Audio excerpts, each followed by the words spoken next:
All right, so in this video, we're going to go over performing the FAST exam in our trauma patients. So when we're going to do a FAST exam, again, that's focus assessment for sonography and trauma. It's been upgraded to the EFAST to include a pulmonary assessment. I'm not going to go over checking for pneumos in this video because I'm going to do one on a pulmonary assessment in general. So this is just going to go over the abdominal portions. This would also, a FAST exam would also include a cardiac assessment, which again, I already did in a previous video, so gonna skip over that. So I'm only gonna cover the three spots we're looking in the abdomen for free fluid.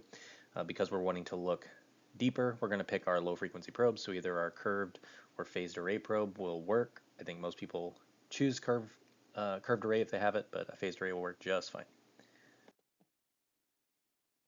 So who are our patients we're going to be doing this? These are going to be trauma patients. And then also something that I think gets missed sometimes would be a potential ruptured ectopic pregnancy. So any concern for intra-abdominal bleeding, this is going to be indicated. We're looking for that free fluid and where it's going to reside. A couple things to consider. Now, is the specificity and sensitivity of this test. The FAST exam, when positive, was highly specific. So when positive, is like 98% specific for intra-abdominal bleeding. When negative, it wasn't overly sensitive. It was about a coin flip, and ultrasound's one of those things where it depends on how good you are with ultrasound. So a novice provider, I think it was somewhere around 400 or 500 milliliters of blood had to be in the abdomen before they would identify it, compared to a more experienced provider could identify as little as 100 milliliters. So regardless, how we would incorporate this in pre-hospital or in transport or in the ED is we're not delaying anything to perform. This is something we're doing to confirm or to maybe initiate different care. Good examples, if I work in a rural EMS agency, I'm certainly not going to sit on scene and do my FAST exam. I'm going to load this patient up, start transporting, and then do my FAST exam. Of course, if it's positive, that's information that I could relay to the trauma facility or perhaps mobilize some blood products. Again, the key is if it's negative, you're not ruling out intra-abdominal bleeding. But if it's positive, you have pretty accurately diagnosed the presence of intra-abdominal blood.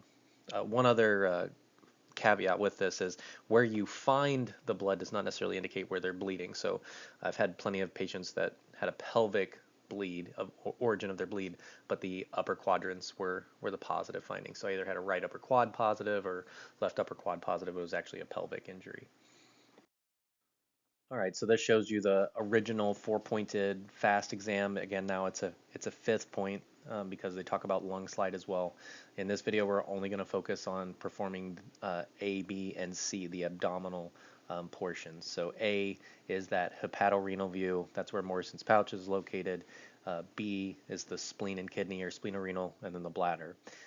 One thing that this pictorial doesn't really show wonderful is a lot of times you're going to be quite posterior when you're scanning to identify that hepatorenal and splenorenal view. Again, makes sense. The kidneys reside more in the posterior section, and so the probe marker for A and B is going to be in that junction right about where you see those probes there. Again, maybe a little bit more posterior, and the probe marker is going to be pointed towards the head. That's the key point.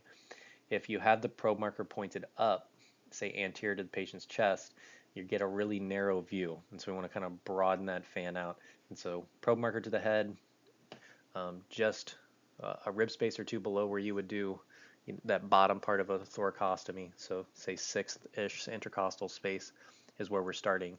And we're going to scan from the superior to inferior pole of the kidneys here. I'll show you some views to look at.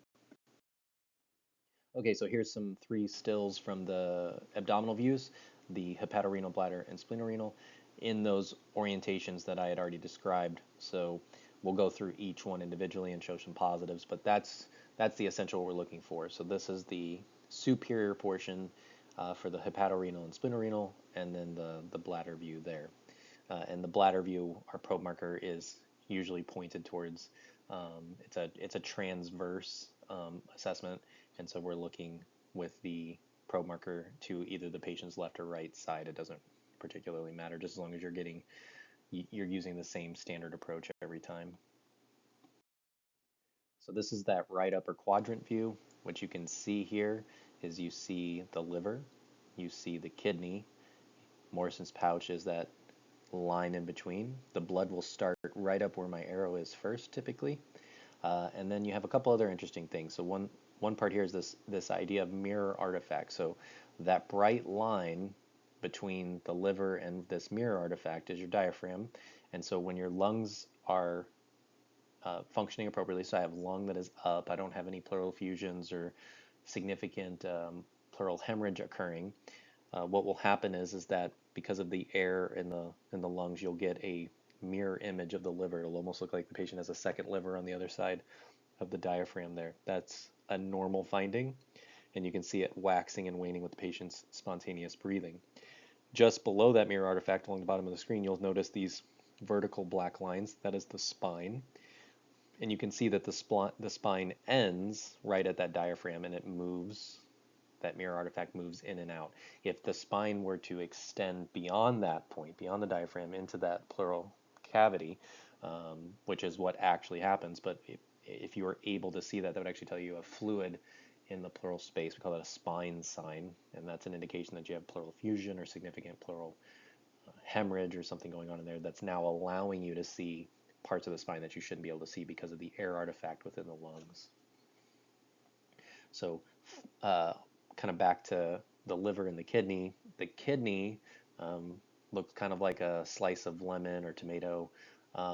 What you're seeing, the black is the renal pyramids, and the renal pelvis is the brighter part. And then you can see the cortex around the edge. The black from a traumatic bleed will occur in between. So that line in between the liver and the kidney is where we're looking to see if we see black or fluid accumulating there. That would be a positive FAST exam. Black within the kidney is something different. That might be indicative of like hydronephrosis, but you're looking for intra-abdominal bleeding. Okay. Then we move our probe to the other side. So again, this is say sixth-ish intercostal space. You're getting some rib shadow, but you can see the spleen still and the kidney. Good, nice cross-section of the kidney. You can see that looks like that slice of tomato. You can clearly see the renal pyramids and the pelvis, and then the outline. And you can see the line between the two. If there was black in between there, that would be bad. The spleen and kidney look very, the spleen and the liver look very similar on ultrasound. They're very vascular, solid organs, and they have a fairly consistent kind of grainy looking appearance to them. And at the very bottom, not quite as clear on the other scene, but you can actually see the spine shadow kind of showing up at the very bottom, that irregularity around the bottom of the screen there. So in both of these views, we would start here, and then we would kind of zigzag work our way down, kind of up and down to the inferior pole of the kidney, just kind of scanning all the way through, seeing if we see black in between.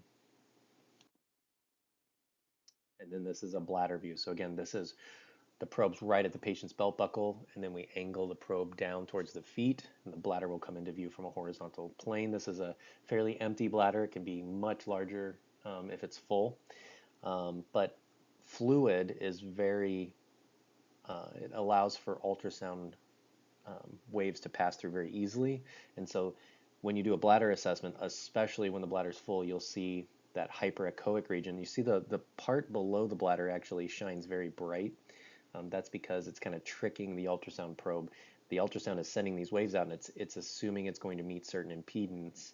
And so when it passes through the fluid, basically without resistance, it tricks the probe into thinking that those structures below the bladder are actually more reflective than they actually are, and so they show up brighter. That can sometimes obscure the presence of blood and make it harder. And in fact, the bladder is the hardest part to identify bleeding. You can see the little patch of black beneath the bladder. What you see there will be dependent on the sex of the patient that you are scanning, which of you're seeing sexual organs below the bladder, whether that's if it was a female patient, we would be seeing a more prominent uterus showing up underneath there. So we'd be looking around the edge for dark, black, hypoechoic material, just like the bladder itself. Again, the ultrasound is not really going to differentiate very much between urine and blood, and so you're just looking for that same level of black you see in that bladder. You're looking for that somewhere accumulating around the bladder itself. So here's a case. This is actually a juvenile patient, suffered a pelvic injury, and so this is a hepatorenal view.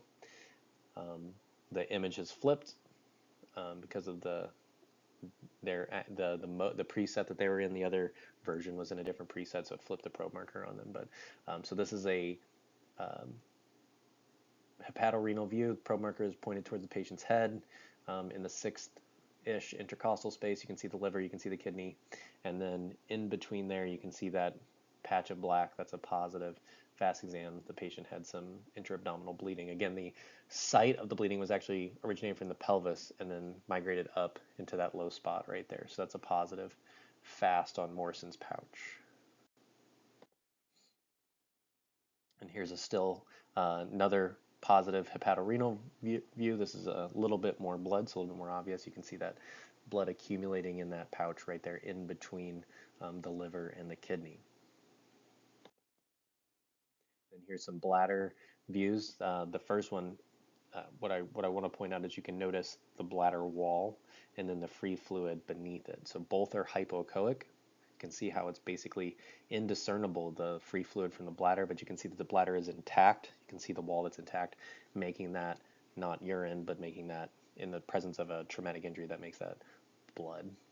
I think the one on the right would be hard to call. Your femoral vessels run through there, and they can be fairly big and distended sometimes. That can make it hard to tell. You can always throw color Doppler on there and see if you're getting pulsatility. If you're getting pulsatility, it's probably not free fluid. You're probably looking at a vein or an artery. Yeah. So this is actually up, that is the liver. This is up in the hepatorenal region. You're not really seeing the kidney in this one, but this is a person, just to demonstrate proof of concept, this is not a trauma. This is actually a liver failure patient with massive abdominal ascites, but you can see free fluid on ultrasound. This is a significant amount. The liver at times almost completely shrinks and is obscured by all of the fluid that is building up in the patient's abdomen. But on ultrasound, the hypoechoic material can be plasma, can be blood, could be any fluid is going to show up black. So the summary on the FAST exam, again, I only covered the abdominal portions. Don't forget, we're also going to be looking at the heart. We're going to be looking at the lungs and making sure that we don't have the presence of a pneumothorax. It is a very specific tool, but not a very sensitive tool. So make sure we're using it as a rule in and not a rule out. Thanks, guys.